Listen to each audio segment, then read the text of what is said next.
படத்தில் நடித்த நடிகர் சமுத்திரக்கனி பற்றி இயக்குனர் சமுத்திரக்கனியின் கருத்து என்ன? நடிகர் சமுத்திரக்கனி வந்து ஒழுங்காக ஒரு இயக்குனர் சொன்னதை கேட்டு 100% உண்மையாக உழைச்சிருக்கான், அவ்வளோதான். யதார்த்தமான நடிகர் நீங்கள். கமர்ஷியல் படத்தில் நடிக்கிறது சேலஞ்சிங்காக இருக்கா? இல்லை, நான் வந்து என்ன ரோல் கொடுத்தாலும் பண்ணுவேன் அப்படின்வேன். நாங்கள் கிளம்பி போனோம்னா அந்த இயக்குனர் என்ன சொல்கிறாங்களோ அதை ரொம்ப சரியாக செய்யணும்னு நினைக்கிறவன், அதை 100% உண்மையாக அந்த கேரக்டருக்கு இருந்துடணும் அப்படின்னு நினைக்கிறவன். அதனால் நான் அவங்கக்கிட்ட என்னை ஒப்படைச்சிருவேன். அவங்களுக்கு என்ன வேணுமோ அவங்க எனக்குள்ளே இறங்கி எடுத்துக்க வேண்டியதான். அந்த மாதிரி தான் பயணப்படுவேன். அப்படி தான் ஒவ்வொரு படமும் பண்ணிகிட்ருக்கேன். அவ்வளோதான். ஒரு நடிகராக, ஒரு இயக்குனராக, இயக்குனர் வினோத் பற்றி உங்கள் கருத்து? வினோத் பேரன்பானவன். எவ்வளோ சந்தோஷமாக இருந்தாலும் சரி, எவ்வளோ வலியாக இருந்தாலும் சரி, அதை எக்ஸ்ப்ரெஸ் பண்ணவே மாட்டான். ஒரு வசனம் நான் நாடோடிகள் எழுதியிருப்பேனே, வலிச்சா கூட வலிக்கலன்னு தானடா சொல்லுவேன் அப்படின்ற மாதிரி. எந்த வழியாக இருந்தாலும் சரி அதை எங்கேயுமே வெளிக்காட்டிக்க மாட்டான். அவனோட அதிகபட்ச சந்தோஷம் வந்து அவனுடைய தொடுதலில் தெரியும். நான் ஏதாவது ஒரு ஷார்ட் பண்ணிவிட்டு வந்து அவன் பக்கத்தில் போய் உட்காரும்போது அப்படி கை மேலே ஒரு கை வைப்பான். அந்த தொடுதலில் தான் தெரியும். மிகவும் பொறுமைசாலி, அற்புதமான ஒரு இயக்குனர். இன்னும் பல உயரங்களை தொடுவார். ஒரு சக நடிகராகவும் இயக்குனராகவும் அஜித் சார் பற்றி உங்கள் கருத்து? பேரன்பான மனிதர், இந்த பிரபஞ்சத்தை அதிகமாக நேசிக்கக்கூடியவர், எங்கேயுமே ஏற்றத்தாழ்வு இல்லாமல் எல்லாரும் ஒன்றுன்னு நினைக்கிற ஒரு மனுஷன். அவருடைய மனசுக்கு தான் அவர் இந்த இடத்துல இருக்கார். இந்த படத்தில் நீங்கள் ஒரு நல்ல போலீஸா இல்லை கெட்ட போலீஸா? நல்ல போலீஸ். எல்லாருமே நல்ல போலீஸ் தான். சூழல் அவங்கள கொஞ்சம் கொஞ்சமாக மாற்றும். பட் இந்த திரைப்படத்தை பொறுத்த வரைக்கும் ஒரு நல்ல போலீஸ். ஒரு டைரக்டராக நீங்கள் அஜித் சாரை ஹீரோவாக பார்க்க ஆசைப்படுறீங்களா இல்லை நெகட்டிவ் ஷேடில் பார்க்க ஆசைப்படுறீங்களா? இல்லை, அவர் எல்லாமே பின்வார். பட் என்னென்னா, அவர் எந்த ரோல் கொடுத்தாலும் அது ரொம்ப சரியாக எடுத்துகிட்டு வரக்கூடிய ஒரு நடிகர் அவர். நான் வந்து அவரை ஹீரோவாக தான் பார்க்கணுன்னு ஆசைப்படுவேன். அதுவும் சூப்பர் ஹீரோவாக பார்க்கணுன்னு ஆசைப்பட்றேன். என்ன சார் நீங்கள் ஏஜ் ரீவைண்ட்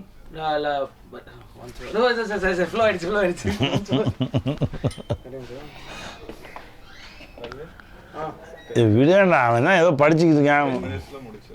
இந்த முடிய போகுது 3 நிமிஷத்தில். போ, நான் அவனை முடிச்சு நான் அனுப்பிச்சிடுறேன் வெளியே. ஓகே சார், உங்களை பார்க்கும்போது எப்பவுமே ஏஜ் ரீவைண்டில் போகிற மாதிரியே இருக்கும்.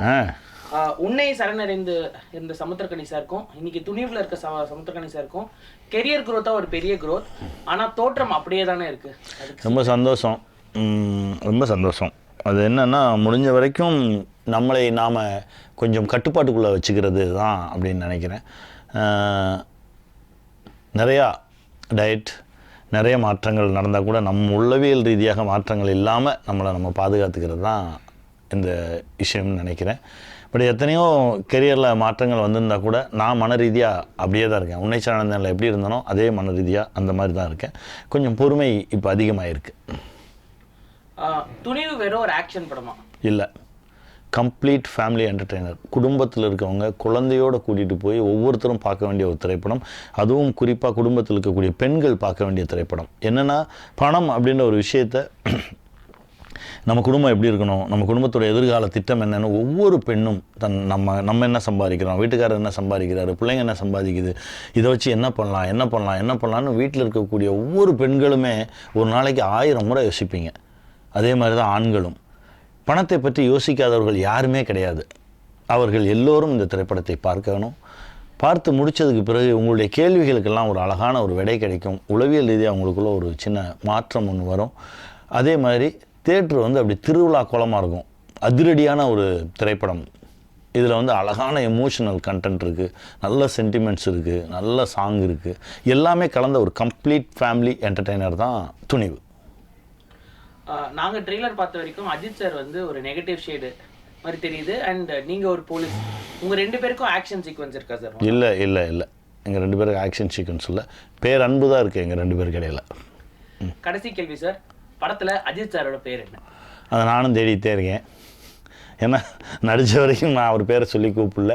அதனால் உங்களோடு சேர்ந்து நானும் முழு படமும் பார்த்து அந்த பேரை கண்டுபிடிச்சலாம், அவரோட பேரை அப்படின்ற ஒரு ஆவலோடு தான் காத்துட்ருக்கேன். உங்களோட சேர்ந்து நானும் தேடுறேன். Thank you sir. வாழ்த்துக்கள். வெல்வோம். துணிவு படத்தில் எது துணிவு, என்ன துணிவு? துணிவு வந்து அஜித் சாரோட கேரக்டர். அந்த கேரக்டருக்கு தான் வந்து இந்த நோ கட்ஸ் நோ க்ளோரின்ற டேக் வந்து வச்சுருக்கோம். எதற்கு துணிவு, என்ன துணிவுன்றது தான் படத்தோட கதை. என்ன எதுக்கு துணிவு வேணும் அப்படின்ற மாதிரியான விஷயங்களோட ஒரு அண்டர்லைனாக அது இருக்கும் கதையில், ஒரு சின்ன விஷயமா அது இருக்கும். ஸோ அதுதான் துணிவு. பண மதிப்பீடு பற்றிய படமா? பணத்தை மதிப்பீடு பண்ணுற படம் இல்லை, அது சீரியஸான படம் இல்லை. இது ஒரு எல்லா மேட்டரையுமே சுவாரஸ்யமாக ஜாலியாக சொல்ல ட்ரை பண்ணியிருக்கோம். அதில் பணத்தை கையாளுறது ஒரு பார்ட்டாக வருது. தொடர்ந்து 3 படங்கள் ஒரே நாயகனுடன் ஒரு இயக்குனர் பயணிப்பது ஆரோக்கியமா? உங்கள் கருத்து என்ன? இல்லைவா, அது ஆரோக்கியமாக இல்லையான்றதை பற்றி யோசிக்க தேவையில்லை. அந்த படம் வந்து அந்த டீமில் வேலை செய்கிறவங்களுக்கு கம்ஃபர்ட்டாக இருக்கா, அவங்க நல்ல விஷயங்கள் செய்கிறாங்களா அப்படின்னா, இப்போ நானும் அஜித் சார் வந்து நேர்கொண்ட பார்வை படம் பண்ணோம். அது ரொம்ப முக்கியமான படம்னு நானும் நினைக்கிறோம், அவரும் நினைக்கிறாங்க, படம் பார்த்து நிறைய பேரும் நினைக்கிறாங்க. வலிமையிலையும் அதே மாதிரி சோஷியலி ரொம்ப இன்டென்ஷனலி குட் ஃபிலிமாக பண்ணோம். அதே மாதிரி துணிவும் வந்து ஒரு சுவாரஸ்யமான படமாக, இந்த 2 படங்கள்லேருந்து கற்றுக்கிட்ட சில விஷயங்களை வச்சுக்கிட்டு இன்னும் பெட்டரான ஒரு சுவாரஸ்யமான படமாக பண்ணியிருக்கோம். நீங்கள் உங்கள் கதையை படமாக்கும் முன் யாருடனாவது விவாதிப்பது உண்டா? குறிப்பாக அந்த துறை சார்ந்த வல்லுநர்களுடன் விவாதங்கள் நடத்தியதுண்டா? இதுக்கு முன்னாடி என்னோடய ப்ராசஸ் வந்து நான் ஸ்கிரிப்ட் எழுதுவேன், அதை ஃப்ரெண்ட்ஸ் படிப்பாங்க, அவங்களோட கருத்துக்கள் சொல்லுவாங்க, அதுக்கப்புறம் அப்படியே அது படமாக மாறும். அப்புறம் டீமில் இருக்கிற ப்ரொடியூசர்ஸு மற்ற டெக்னீஷியன்ஸ் எல்லாம் கமெண்ட்ஸ் சொல்லுவாங்க, அதை வச்சுட்டு இம்ப்ரைஸ் பண்ணி பண்ணுவோம். இந்த படத்துக்கு மட்டும் ஸ்ரீனிவாசன் வெங்கட்னு 2 பேரோட டிஸ்கஷன் பண்ணியிருக்கேன் நான். அஜித் சார் ஒரு நடிகராக மட்டுமே அவர் உங்களை எப்படி அணுகுவார், படப்பிடிப்பு தலங்களில் எப்படி நடந்து கொள்வார் என்கிற கருத்து? இல்லை, அவர் பொதுவாக ஒரு ஸ்டாரு, ஒரு ஆக்டர் மாதிரியே நடந்துக்க மாட்டார். அவர் ரொம்ப காமன் மேன் மாதிரி, ரொம்ப எல்லாருக்கும் கம்ஃபர்ட் கொடுப்பாரு. ஸோ நம்ம படத்தில் ஸ்பாட்டுக்குள்ளே போகும்போது வந்து அவரை வந்து ரொம்ப நம்ம பக்கத்து வீட்டு ஆள் மாதிரியோ அல்லது ரொம்ப யூனிட்டில் ஒன் ஆஃப் த ஆள் மாதிரியோ தான் அவர் இருப்பார். நடிகர் இயக்குனர் உங்களுடைய அந்த ரிலேஷன்ஷிப்? நடிகர் இயக்குனர் ரிலேஷன்ஷிப்னா அது வந்து ரொம்ப கம்ஃபர்டான ரிலேஷன்ஷிப் தான். நான் அவர் என்ன சொல்கிறாரோ, அவர் ஏதாவது ஒரு விஷயம் சொன்னார்னா அதில் ஏதாவது ஒரு முக்கியமான விஷயம் இருக்கும்னு நான் நம்புவேன். நான் ஏதாவது ஒரு விஷயம் சொன்னால் அதில் ஒரு முக்கியமான விஷயம் இருக்கும், வேல்யூபிளான விஷயம் இருக்கும்னு அவர் நம்புவார். ஸோ மியூச்சுவல் டிஸ்கஷன்ஸ் வந்து ரொம்ப ஆரோக்கியமாக ஹெல்த்தியாக இருக்கும். அதுவும் மோஸ்ட் ஆஃப் த டைம் வந்து படத்தை பற்றினதாக இருக்கும். சினிமாவில் அரசியல், அரசியலில் சினிமா, உங்கள் ஒப்பீனியன் என்ன? அதான் தனிப்பட்ட தாக்குதல்கள் இல்லாமல் இருக்கணும் எதுவாக இருந்தாலும் அப்படின்றது தான். அது அதே மாதிரி வந்து இந்த ஜென்ரலைஸ் பண்ணக்கூடாது ஒரு விஷயத்த, ஒரு துறையே ஜென்ரலைஸ் பண்ணக்கூடாது. அந்த துறையில் ஒருத்தன் தப்பு பண்ணால் அந்த துறையில் இருக்கிற எல்லாரையும் வந்து தப்புன்னு சொல்லக்கூடாது. ஒரு போலீஸ்காரரை தப்பு பண்ணால் போலீஸ் டிபார்ட்மெண்ட்டே சரியில்லை, பொலிட்டிஷியன் தப்பு பண்ணால் பாலிடிக்ஸே சரியில்லைன்னு சொல்லும்போது அந்த துறைக்கு வர வேண்டிய ஆட்களும் அதை இன்ஸ்பயர் ஆகி வரணும்ல. ஒரு பாலிடிக்ஸே சரியில்லை, சாக்கடைன்னு சொல்லிட்டு இருந்தால் அதுக்கு எவனுமே வரமாட்டான்ல. அது மாதிரி அது இன்னும் சாக்கடையாக தான் மாறிட்டு இருக்கும்ல. ஸோ அதனால் வந்து அதை ஜென்ரலைஸ் பண்ண வேணான்னு சொல்லுவார். இந்த படத்தில் ஏகப்பட்ட யூடியூப் பிரபலங்கள், இது எதேச்சையாக நடந்ததா இல்லை ஏதேனும் ஒரு யுக்தியாக இல்லை. இப்போ நமக்கு ரொம்ப ஷார்ட் டைமில் வரும்போது அவங்க வந்து ரெஜிஸ்டர் ஆகணும்ல, அதனால் வந்து ஃபெமிலியர் ஃபேஸாக இருந்தால் பெட்டர்னு நினச்சி காசு பண்ணுவோம். சமூக பிரச்சனை சார்ந்த படங்களை தொடர்ந்து இயக்குவதன் மூலம் உங்கள் கண்ணோட்டம் புரிகிறது. இது அடுத்தடுத்த படங்களில் இன்னமும் தீவிரமாகுமா இல்லையான்றது வந்து எனக்கு கிடைக்கிற ஸ்பேஸை பொறுத்து தான். நான் அப்படியா என்கிட்ட வர படங்கள் ப்ராஜெக்ட்ஸ் வந்து எப்படி வருதுன்றதை பொறுத்து தான் அது தெரியும். பேன் இண்டியன் ஃபிலிம் அப்படிங்கிற அந்த இது உண்மையா? பேன் இண்டியன் ஃபிலிம் அதான், சில படங்கள் இந்தியா முழுக்க வெளியிடணும்னு திட்டமிட்டு எடுக்கப்படுது. சில படங்கள் வெளியான பிறகு அது பேன் இண்டியன் படமாக மாறுது. ஸோ அது வந்து ப்ராஜெக்டோட சைஸை பொறுத்து பேசுகிறாங்கன்னு நினைக்கிறேன். ப்ராஜெக்டோட சைஸும் கண்டென்ட்டும் பொறுத்து இது எல்லா ஊர்லேயும் ரிலீஸ் ஆகும், எல்லா ஊர்லேயும் ரிலீஸ் ஆனால் ஓடும்னு நம்பி பண்ணுறாங்கன்னு நினைக்கிறேன். பட் பேன் இண்டியாவில் ரிலீஸ் பண்ணோன்னே ஒரு கண்டென்ட் ரைஸ் பண்ண தேவையில்லைன்னு நினைக்கிறேன். அந்த கண்டென்ட்டுக்கு அந்த வேல்யூ இருந்தால் அதை பேன் இண்டியன் படமாக மாற்றலாம். உங்கள் படத்தினுடைய ஹீரோக்கள் எல்லோருமே பிளாக் இல்லைன்னா ஒயிட், கான்மேன் இல்லைன்னா காப்ஸ், இந்த மாதிரி இருக்காங்க. கிரேல படம் பண்ணுற நோக்கம், அந்த ஐடியா இல்லையா? அந்த ஐடியா இருக்குது, பட் அது வந்து ரொம்ப எட்ஜி ரைட்டிங், ரொம்ப வந்து கவனமாக எழுத வேண்டிய ஏரியா அது. நான் இன்னும் அந்த மாதிரியான ஒரு ஸ்பேஸ் இன்னும் கிடைக்கல. ஃப்யூச்சரில் ட்ரை பண்ணலான் இருக்கேன் நான். எதிர்காலத்தில் ஃபேண்டசி படம், காமெடி படம் பண்ணுற ஐடியா ஏதாவது இருக்கா? இல்லை, அந்த ஏரியாவில் எனக்கு சுத்தமாக கிளாரிட்டி இல்லை. ஒரே ரிலீஸ் டேட் போட்டி, அது பற்றி? அதான் இதை பெருசாக இதை போட்டியாக பார்க்காம இது வந்து ஒரு ஆரோக்கியமான ஒரு விஷயமா அதை மாற்றுறது வந்து ஃபேன்ஸ் கிட்ட தான் இருக்குது. ஸோ 2 படம் ரிலீஸ் ஆகுது. பொங்கலுக்கு நிறைய நாள் லீவ் இருக்குது. 2 படமுமே பார்க்க முடியும்னு நினைக்கிறேன் நான். யாராருக்கெல்லாம் பணம் இருக்கோ அவங்கள 2 படம் பார்க்கலாம். கம்மியாக இருக்கிறவங்க செலக்ட் பண்ணி ஒரு படம் பார்க்கலான்னு நினைக்கிறேன். ஓகே, அஜித் சாருடைய பேர் இந்த படத்தில் என்ன? பேர் வந்து படத்தில் வந்து படம் பார்த்து தெரிஞ்சுக்கிறது பெட்டர். ஓகே, அஜித் சார் வந்து ஒரு நல்ல நடிகர் அப்படின்னு எல்லாருக்குமே தெரியும். அவரோட வேறு பரிமாணங்கள் பற்றி உங்களுக்கு ஏதாவது தெரியுமா? இதை நான் ஏற்கனவே சொல்லியிருக்கேன். பட் அவர் இந்த ரேஸ் ஓட்டுவார், மற்ற நிறைய விஷயங்கள் தெரிஞ்சிருக்கும். நிறைய பேருக்கு தெரியாதது வந்து அவர் ஒரு பெரிய ஃபினான்ஸை வந்து அவர் ரொம்ப அழகாக மேனேஜ் பண்ணுற, அவரே அவருடைய அக்கௌண்ட்ஸை பார்த்துக்கிற ஒரு பிரமாதமான அக்கௌண்டண்ட்டு. அவர் நிறைய பேருக்கு அட்வைஸ் பண்ணுறது என்னென்னா, அந்த ஃபினான்ஸை கரெக்டாக வந்து ஹேண்டில் பண்ணுங்கள். நீங்கள் ஒரு டேக்ஸ் பேயராக இருந்தீங்கன்னா உங்களுக்கு வர பணம், நீங்கள் ஒரு பணம் சம்பாதிக்கிறீங்கன்னா அதை வந்து அந்த டேக்ஸை தனியாக எடுத்து ஒரு அக்கௌண்ட்டில் போட்டுருங்க. அது உங்களுக்கு இல்லை அப்படின்னு நினச்சி போட்டுருங்க. அப்போ தான் நீங்கள் டேக்ஸ் கட்டும்போது உங்களுக்கு எந்த விதமான வருத்தமும் இருக்காது. அதை ஏமாற்றலாமா, ஏதாவது தப்பு கணக்கு காட்டலாமான்ற எந்த யோசனையும் உங்களுக்கு வராது. அப்புறம் அந்த மீதி இருக்கிற பணத்தில் ஒரு 10% எடுத்து சேரிட்டிக்குன்னு வச்சுருங்க. கண்டிப்பாக உங்கள்கிட்ட பணம் இருக்கும்போது, நீங்கள் வசதியாக இருக்கும்போது ஒரு 4 பேருக்கு ஹெல்ப் பண்ணலாம், ஹெல்ப்பும் கேட்டு வருவாங்க. ஸோ அவங்களுக்கு பண்ணுறதுக்கு ரைட் பர்சன்ஸ்க்கு ஹெல்ப் பண்ணுறதுக்கு அந்த பணத்தை எடுத்து வைங்க. மீதி பணம் தான் உங்களுது. அதை வச்சு தான் நீங்கள் உங்களுடைய இன்வெஸ்ட்மெண்ட்ஸு, உங்களுடைய டே டு டே எக்ஸ்பென்சஸ்ஸு, மற்றது எல்லாத்தையும் பிளான் பண்ணணும். அப்படி பண்ணிங்கன்னா உங்களுக்கு எந்த குழப்பமும் இருக்காது. நம்ம ரொம்ப லாங் ஸ்டெப் வச்சு மாட்டிக்கவும் மாட்டோம், அதை ஹேண்டில் பண்ண தெரியாமல் முழிக்கவும் மாட்டோம் அப்படின்னு எல்லாருக்குமே அதை அட்வைஸ் பண்ணுவோம். ஏற்கனவே இப்போ 3 படங்கள் அவரோட பண்ணிட்டீங்க. எதிர்காலத்தில் அவரோட மீண்டும் இணையறதுக்கு வாய்ப்பு இருக்கா? அதை பற்றி ஏதாவது டிஸ்கஸ் பண்ணியிருக்கீங்களா? அது அஜித் சார் கூப்பிட்டு படம் பண்ண சொன்னால் யாராலையுமே மறக்க முடியாதுல்ல. ஸோ கண்டிப்பாக பண்ணுவேன். இல்லை, அதை பற்றி டிஸ்கஸ் பண்ணியிருக்கீங்க? இல்லை, அதை பற்றி டிஸ்கஸ் பண்ணல. சாருக்கு அடுத்தடுத்த லைனப்ஸ் இருக்குது, அதை பற்றி எதுவும் டிஸ்கஸ் பண்ணல. அஜித் சார் அவருடைய ரசிகர்கள் பற்றி உங்ககிட்ட ஏதாவது சொல்லியிருக்காரா? ரசிகர்கள் பற்றி என்னென்னா, எப்போவுமே இந்த மாதிரி ஏதாவது ஒரு இன்சிடென்ட்ஸ், வைரல் இன்சிடென்ட்ஸ் வந்துடும்ல ரசிகர்கள் பண்ணுறது, அது சம்மந்தமாக ஸ்பாட்டில் ஏதாவது யாராவது சொல்லுவாங்க பேசுவாங்கன்னும் போது அவருக்கு அதான் அந்த மாதிரி பண்ணுறது எல்லாமே ஓகே, ஜாலிக்காக எப்போ பண்ணிக்கலாம், அது ஒரு ரெஃப்ரெஷ்னிங்காக இருக்கிற வரைக்கும் ஓகே. அதே வேலையாக இருக்கக்கூடாது, அதே வேலையாக நிறைய டைமை வேஸ்ட் பண்ணக்கூடாதுன்னு நினைக்கிற ஒரு ஆள் அவர். படம் ரிலீஸ் ஆகும்போது அந்த படத்தை போய் பார்க்குறது, கொண்டாடுறது, உங்களுக்கு அதுலேருந்து உங்களை இன்ஸ்பயர் பண்ண ஒரு ஹீரோ, உங்களை வந்து ரொம்ப கனெக்டான ஒரு ஹீரோ படத்தை வந்து நீங்கள் கொண்டாடுறதுல ஒன்றும் தப்பு இல்லை. அதன் வழியாக உங்களுக்கு ஒரு சந்தோஷம் கிடைக்குது, மற்ற விஷயங்கள் வேறு ஏதோ கிடைக்குது அப்படின்னாலும் okay.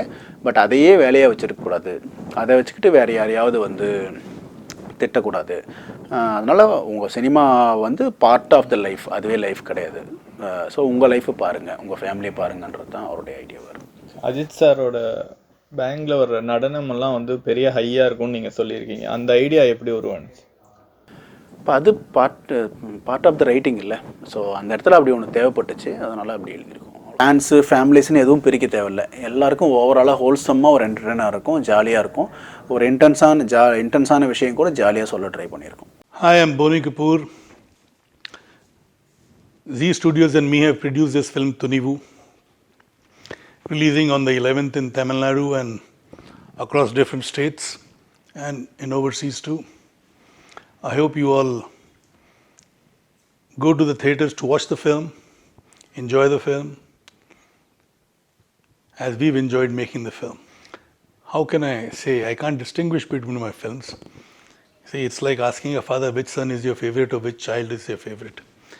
I enjoy the journey of filmmaking, whether it's Thunivu or Valimai or Nirkonda Parvai or Ninji Ki Nidhi, Vitla Vishesham, Maidan, Mili, Mr. India, whatever, I mean, No Entry. All the films have been a very enjoyable trip, and only when you enjoy the process of your work, it reflects in your work. Sometimes you're successful, sometimes you're not successful. And I hope this time we are successful because the team has worked very hard. Ajit has given his best, Vinod has given his best, Gibran has given his best, the supporting actor Manju Warrior has looked very glamorous and done her best. Then the other actors too have given their best. So let's hope everybody's good work is applauded and everybody reacts very positively. Well, it just shows the kind of faith and confidence Ajit and Vinod had in me and I had in them. and it's been a good journey, and I hope there are more films to follow sometimes in future. Well, it should, it will, because you see, good product needs to be shown across the globe, across the world, across the country first, then the globe. In fact, my film No Entry was a remake of a Tamil film, Charlie Chaplin, and I remember there were inquiries from other countries also to acquire the rights from me.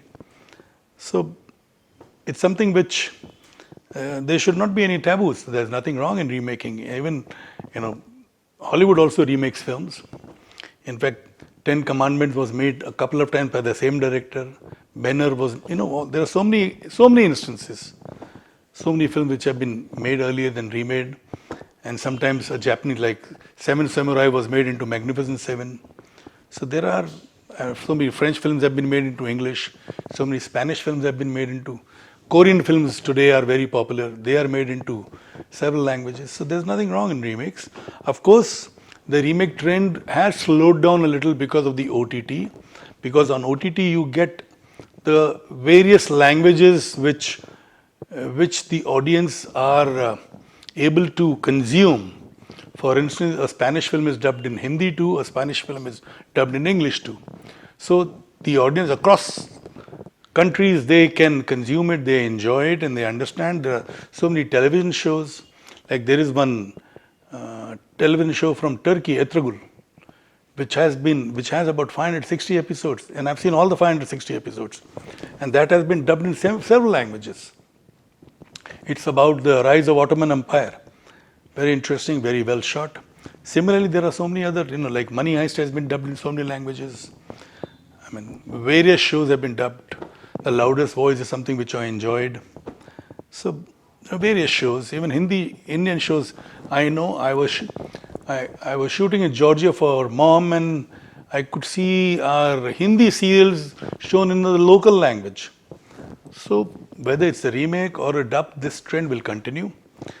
Remake perhaps will slow down a little, but it will not die off. Like Drishyam was made originally in Malayalam, it was made in Telugu, and both the versions were released on OTT platform. Yet when it released in Hindi in theatres, it's still running and doing very well. It's done a business of over 240 crores, and the run continues. So that's a remake too, and it's a remake of a film which has been made originally in Malayalam, then in Telugu, now in Hindi, and I'm sure somebody will make it in Tamil too. Well, let's see. This is something which I'm undecided. It certainly will be dubbed in Hindi for the OTT platform and the satellite channels. Theatrically, I didn't want to, because I didn't want to rush into dubbing in the Hindi version. We are releasing the dub version in Telugu, but not in Hindi, theatrically. But on OTT and satellite, we'll have the dubbed version. Yes, why not? See, that way, actors will have a lot more exposure. Like Allu Arjun's film Pushpa has done well. Prabhas's film Bahubali 1, Bahubali 2 had done well. So today they are actors who are recognized all over. And then there is Junior NTR, who's RRR, and Ramcharan in RRR. Similarly, Ajay Devgan doing the RRR in the Telugu version, Alia Bhatt. And Alia Bhatt now doing a Hollywood film too, like Deepika has done, Priyanka has done. So there is a lot of interaction, a lot of actors who are doing films in various languages, even across into the Western world. Some of them have, like my brother has done a couple of films, right from Danny Boyle's. Anil has done Slumdog Millionaire. Irfan Khan did a couple of English films, Jurassic World and Namesake and Life of Pi. There are so many films that Tabu has done. So it's the world basically has shrunk with the satellite television. Now it is shrunk further with OTT. So there's no harm for actors to work across different mediums, different languages. And it's happening, so it's good. Well, the plan will be revealed soon. As of now, I'm just working on a few projects. So let's see, in some time, probably it will be out in the public domain. Well, I don't believe in that. Basically, I feel it is the content which rules the minds of the audience. Otherwise, why would Love Today do so well? Why would Mani Ratnam's film do that well. And in the past also several films have done well without known actors. So I don't think, yes, they are popular, they are very popular. So all these popular actors are almost like centre forward in a football game or a hockey game. Only if they get a good pass, they can score a goal. So which means content is always important and it will remain important. For me, content is number one, then rest follows. I will definitely be glad to work with newcomers. I've done that in Hindi and I will continue doing that in whichever language I make films, depending on the kind of subject the director or the writer comes up with. I've given breaks to so many new directors. So many directors from Tamil industry have done their first Hindi films with me. Director from Telugu industry have done their first Hindi film with me. So, like Jiva did his first film with me. Prabhu Deva, first Hindi film he did with me. Bapu Garu did his first Hindi film with me. Agatyan did his first Hindi film with me. Surya did the only Hindi film with me. So there are many such instances. I don't even recall. Vamshi from Telugu did his Hindi film with me. They had never done any Hindi film before. So I don't really have a mindset that no, I will work only with this director or this actor, or I will only work with stars. I've done films with newcomers too, or upcoming actors too. And I will continue. That's something, the subject has got to appeal. For me, it is subject which matters the most. Sometimes I'm right, sometimes I go wrong. Well, it's a very transparent distribution company and it has impeccable record, and it has today it commands good respect from the exhibitors and they get the best terms. And they have a fantastic business acumen. They know the potential of each area, each theatre. So which is the hallmark of a good distribution company, and that's what Red Giant is. Well, I have posted what I felt. I've expressed myself in the best way I could. I can't be going to rooftops and shouting. I've expressed it on my post. It is for the audience to understand. I leave it to them to understand. And I hope they rightly understand what I meant to express. I was happy, I am happy, and I hope I remain happy even post-release. Well, that's something very personal. I would not like to share anything which is not in public domain. Our relationship is sacred and I want it to remain sacred. Well, I don't have any thoughts on it as of now. Let's see what holds in future, but definitely no biopic.